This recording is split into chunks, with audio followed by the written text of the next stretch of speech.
So we're in the wet lab, and what we have set up here are a whole bunch of filtration racks, we call them.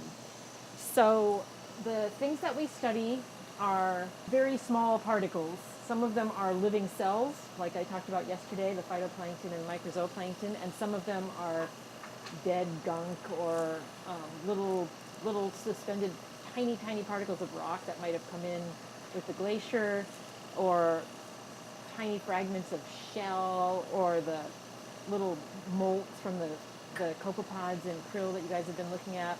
All that stuff is just floating around in the water column.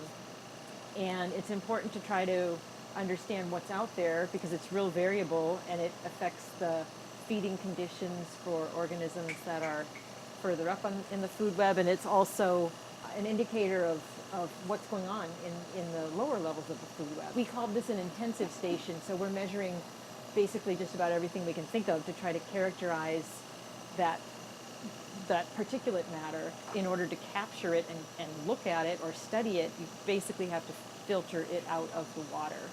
So that's what this is. So basically, these are just filter funnels that screw onto these little bases. So you would set a filter on here of whatever pore size you're interested in, and that will determine what you capture. And then you screw it on and you pour water in there.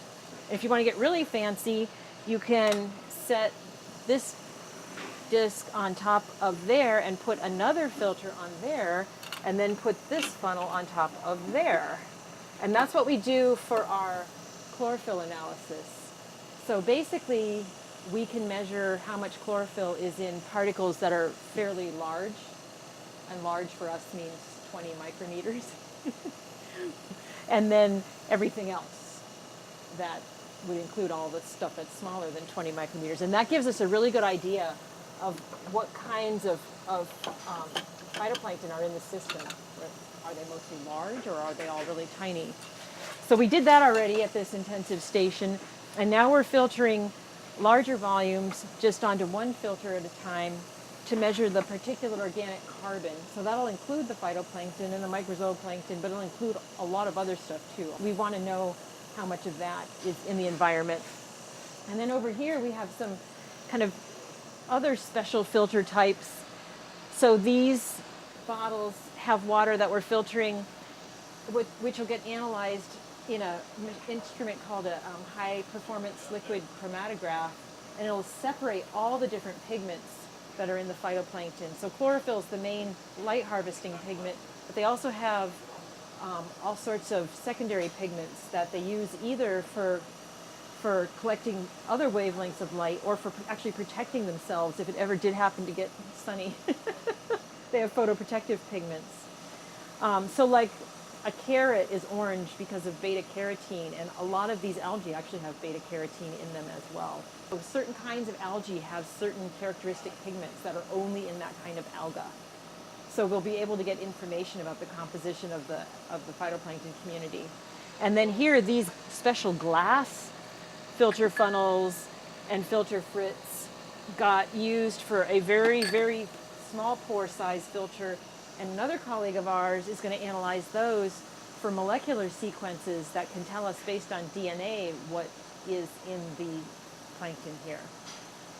And so the way that all works, I don't know if you can see these valves here. So this whole set of racks is hooked up with tubing to this vacuum pump.